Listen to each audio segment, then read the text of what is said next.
Welcome to it's my world. இன்றைக்கி நாம் உளுந்து சாதம் பார்க்க போகிறோம். கொஞ்சம் பிரியாணி ஸ்டைலில் இது இருக்கும். எள்ளு சட்னி அதுக்கு தொட்டுக்க மேட்சாக இருக்கும். அப்புறம் அப்பளம் அதுவும் பொரித்து வச்சுருக்கிறேன். இன்றைக்கி நம்ம உளுந்து சாதம் எப்படி செய்கிறதுங்கிறத பார்க்கலாம் வாங்க.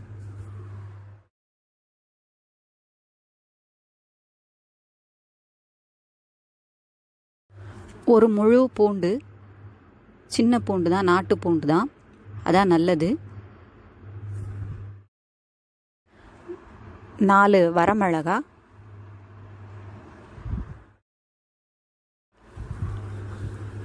அரிசி நம்ம எந்த கப்புக்கு எடுக்கிறோமோ அதில் பாதி அளவுக்கு உளுந்து எடுத்துக்கிறோம். இது 200 கிராம் குவியலாக எடுத்துக்கிறோம். அரிசி அதுக்கு 100 கிராம் உளுந்து குவியலாக எடுத்துக்கிறோம்.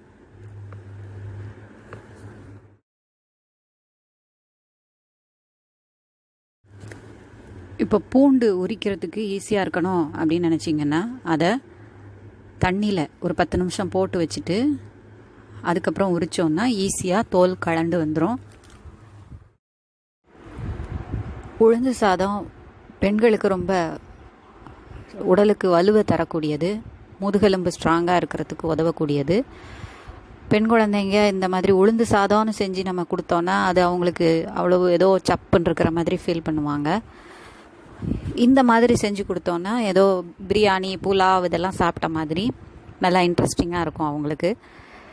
இது எங்கள் அம்மா செய்கிற ஸ்டைல் தான். பொதுவாக உளுந்து சாதம் அப்படின்னா கொஞ்சம் ப்ளைனாக தான் இருக்கும். இது கொஞ்சம் நல்லா லைட்டாக ஒரு மசாலா டேஸ்ட்டோடு இருக்கும். இப்போ தேவையானதெல்லாம் எடுத்துக்கிட்டோம்.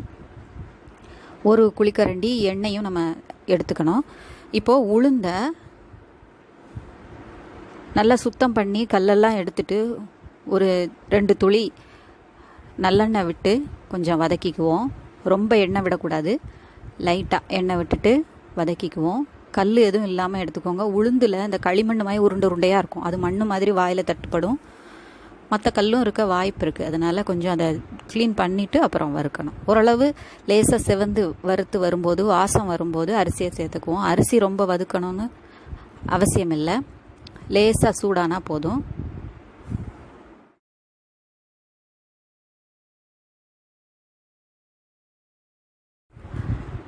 இப்போ அடுப்பை ஆஃப் பண்ணிவிட்டு அதிலையே நம்ம தண்ணியை ஊற்றி அதை ஊற வச்சிடலாம். அதுக்கப்புறம் அதை கழுவி நம்ம யூஸ் பண்ண போகிறோம். இப்போ தாளிக்கிறதுக்கு கடுகு, வெந்தயம், சீரகம் கொஞ்சம், வத்தல், வரமிளகா 4 ஏற்கனவே எடுத்து வச்சுருந்தோம், பூண்டு எடுத்து வச்சுருக்குறோம். இப்போ பொடி அப்படின்னு வரும்போது உப்பு எடுத்து வச்சுருக்குறோம். அப்புறம் மஞ்சள் 1/4 டீஸ்பூன், வத்தப்பொடி 1 டீஸ்பூன், சீரகப்பொடி 1 டீஸ்பூன், வெந்தயம் கொஞ்சம் தான் போட போகுது. ஒரு குழிக்கரண்டி நல்லெண்ணெய் எடுத்து வச்சுக்கிறோம். தேங்காய் துருவல் இது ஆப்ஷனல் தான். தேங்காய் துருவலுக்கு பதில் நீங்கள் தேங்காய் பால் விட்டுக்கலாம். 1 கப்பு தேங்காய் பால், 1 கப்பு தண்ணி அப்படின்னு சேர்த்து கூட வேக வைக்கலாம். இன்னும் நல்லா டேஸ்ட்டாக இருக்கும். இன்றைக்கி நான் தேங்காய் துருவல் தான் போட்டிருக்கிறேன். ஆனால் எங்கள் வீட்டில் எங்கள் அம்மா தேங்காய் துருவல் கூட போட மாட்டாங்க, அது இல்லாமல் தான் செய்வாங்க. நல்லாயிருக்கும். எங்கள் அம்மா செய்யும்போது நல்லாயிருக்கும். ரொம்ப விரும்பி சாப்பிடுவோம் உளுந்து சாதம். அதுக்கு வெறும் அப்பளம் இருந்தால் கூட போதும், நாங்கள் நல்லா சாப்பிட்ருவோம். இப்போ எண்ணெய் சூடாகி கடுகு போட்டாச்சு. வெந்தயம் கொஞ்சம் தான் போட போகிறோம், 1/4 டீஸ்பூன் தான் இருக்கும் போடுறோம். சீரகமும் அதை மாதிரி 1/4 டீஸ்பூன் தான் போட போகுது. சீரக பொடி வேறு போட போகிறோம் அப்படிங்கிறதுனால சீரகம் இடையில தட்டுப்படுறது ஒரு மாதிரி இருக்குங்கிறதுனால இதில் லேசாக போட்டிருக்கோம். இதில் வெந்தயமும் சீரகமும் தான் நிறைய போடுவாங்க சாதாரணமாக உளுந்தஞ்சோறு செய்யும்போது. நம்ம இந்த மெத்தடில் அதை குறைச்சிட்டு பொடியை நம்ம கூட்டி போடுறோம். வெந்தயம் குளிர்ச்சிங்கிறதுனால நம்ம சேர்க்குறோம். வத்தலும் சேர்த்து நல்லா வதக்கிட்டு இப்போ பொடிகளையும் அதிலேயே சேர்த்துடலாம். உப்பு, பொடி எல்லாத்தையும் அதில் சேர்த்து கொஞ்சம் வதக்கிக்கலாம். கருகிராமல் பார்த்துக்கணும். கருவேப்பிலை சேர்த்துக்கணும்.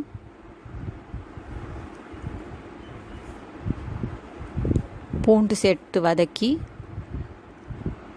அது ஓரளவு வதங்கினதும் பொடிகளையும் நம்ம சேர்த்துக்க போகிறோம்.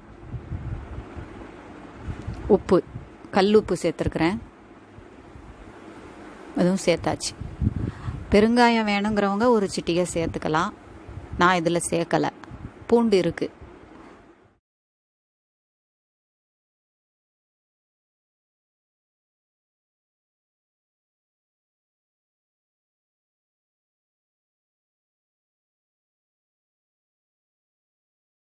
இப்போ இதிலையே அந்த அரிசி உளுந்த நல்லா களைஞ்சி கழுவி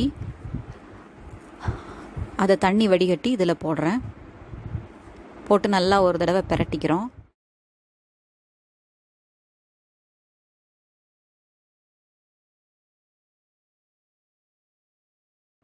அதிலே தேங்காய் துருவலும் போட்டு கிளறி விட்டுக்கிறேன்.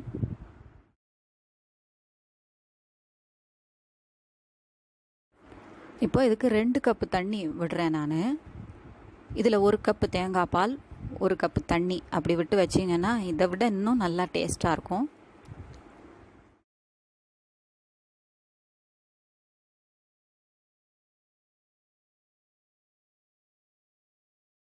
அது நல்லா தளன்னு கொதித்து வந்த உடனே நம்ம குக்கர் லிட்டை போட்டு வெயிட்டை போட்டு மூடி வைப்போம். 3 விசில் சரியாக இருக்கும்.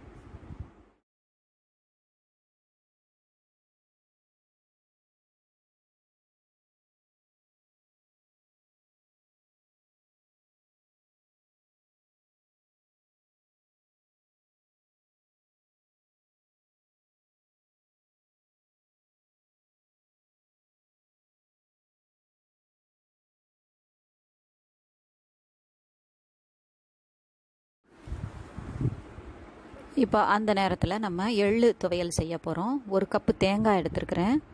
1 கப்பு எள்ளு எடுக்கணும். என்கிட்ட இவ்வளோ தான் இருக்குது. நீங்கள் 1 கப்பு நிறைய எடுத்துக்கோங்க, தலை தட்டி எடுத்துக்கோங்க. கடலைப்பருப்பு 1/2 கப் எடுத்துருக்கிறேன். அதுக்கு கொஞ்சம் குறைவாக இருக்குது. வத்தல் 4, பூண்டு 2 எடுத்துருக்கிறேன். துவையல் முடித்த பிறகு நம்ம தாளிக்கிறதுக்காக கடுகும் கருவேப்பிலையும் இருக்குது. இப்போது வாணலியில் கொஞ்சம் 1 ஸ்பூன் எண்ணெய் விட்டு கடலைப்பருப்பு போட்டு பச்சை வாசனை போகிற அளவுக்கு வதக்கணும். ஓரளவு அதில் பொரியிற மாதிரி அது அடங்கிரும். அந்த பருப்பு அந்த எண்ணெய்க்குள்ளே அடங்கி நல்லா மூழ்கி எல்லா இடத்துலையும் எண்ணெய் பட்டுச்சு அப்படின்னா ஏதோ லேசாக பொரிஞ்சிட்டு வர மாதிரி வருது பாருங்கள். அப்படி இருந்தால் பச்சை வாடை அடிக்காது, நல்லாயிருக்கும். இப்போது இதில்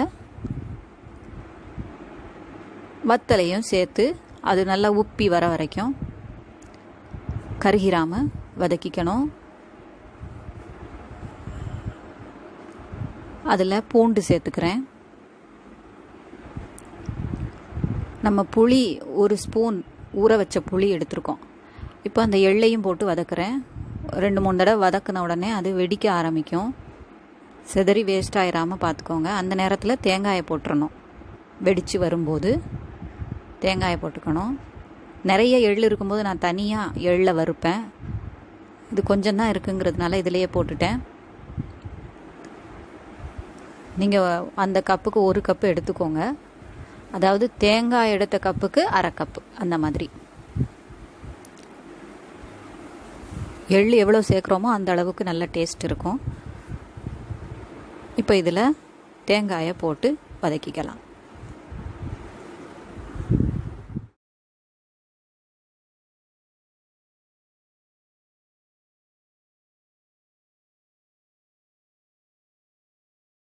அதை மிக்சியில் அந்த புளியையும் சேர்த்து நல்லா அரைச்சிக்குவோம். இது பெரிய ஜாருங்கிறதுனால நான் கொஞ்சம் தண்ணியாக அரைக்கிற வந்தது. சின்ன ஜாரில் போட்டிங்கன்னா நல்லா கெட்டியாக வரும். சின்ன ஜார் எனக்கு ஒர்க் ஆக மாட்டேங்குது, அதனால நான் இதில் போட்டிருக்கேன். இப்போ அது அரைச்சி எடுத்த விழுது. இப்போ எனக்கு தண்ணியாக இருக்குது, நீங்கள் அரைச்சிங்கன்னா அந்த அளவுக்கு தண்ணியாக வராது.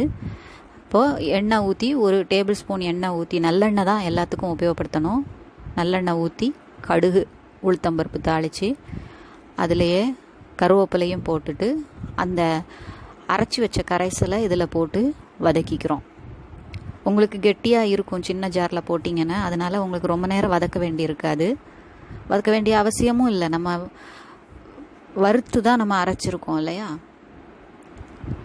எனக்கு அது பெரிய ஜாரில் போட்டதுனால தண்ணியாக இருக்குது.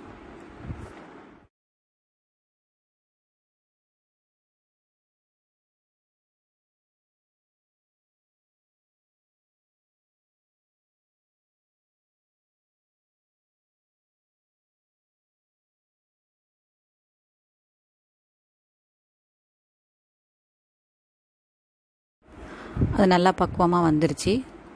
வேணும்னா கொஞ்சம் நம்ம எப்படி நம்ம அல்வா கிண்டும்போது நெய்யை சேர்ப்போமோ அதை மாதிரி நல்லெண்ணெயை இதில் சேர்த்துக்கலாம், நல்லாயிருக்கும். இப்போ அது முடிஞ்சுது. அது ஆறுற வரைக்கும் நம்ம இதில் எப்படி இருக்குதுன்னு பார்ப்போம். நல்லா மணம் வருது. இதை கொஞ்சம் அப்படியே உடஞ்சிராமல் மெதுவாக எடுத்து இந்த மாதிரி எடுத்து விட்டுட்டு ஒரு குழிக்கரண்டி, அது அவ்வளோ கூட வேண்டாம், ஒரு டேபிள் ஸ்பூன் நல்லெண்ணெய் எடுத்து அது மேலே அப்படியே ஊற்றிட்டு, நம்ம எப்படி பிரியாணிக்கு புலாவுக்கெலாம் அந்த மாதிரி நெய்யை மேலே ஊற்றுவோமோ அதை மாதிரி நல்லெண்ணெயை ஊற்றுறோம். ஊற்றிட்டு அதே லிட்டை வச்சு திரும்ப மூடி வச்சுருவோம். அது அப்படியே தம் இறங்கி உள்ள உதிரியாக நல்லா இருக்கும் சாதம். இப்போ இதுக்கு சட்னி ரெடி ஆயிடுச்சு நமக்கு, அதாவது துவையல் ரெடி ஆயிடுச்சு. இப்போது அப்பளம் பொரிக்க போகிறோம். அப்பளத்தை இப்படி இந்த மாதிரி சுற்றி சுற்றி பொரித்தோம் அப்படின்னா சீக்கிரம் பொரிஞ்சிரும். பெருசாகவும், ஓரளவு பெருசாகவும் அப்பளம் வரும். உடனே தூக்கிடணும், இல்லாட்டி கருகிரும். எண்ணெயை நல்லா சூடாக்கிட்டு அடுப்பை சிம்மில் வச்சிடணும். அப்போ அப்பளம் கருகாமல் வரும். இந்த மாதிரி இடுக்கியை நம்ம யூஸ் பண்ணி அப்படியே உடனடியாக டக்குன்னு அதை அப்படியே பொரித்து எடுத்துகிட்டு வரணும். அப்போ கருகாது, நல்லா விளையர்னு இருக்கும் அப்பளம். இது மிளகு அப்பளம். உளுந்தஞ்சாதம், எள்ளு துவையல், அப்பளம் ரெடி. செஞ்சு பார்த்து எப்படி இருக்குன்னு உங்கள் கமெண்ட் சொல்லுங்கள். பிடிச்சிருந்தா லைக் பண்ணுங்கள், ஷேர் பண்ணுங்கள், சப்ஸ்கிரைப் பண்ணுங்கள். நன்றி, வணக்கம், டேக் கேர்.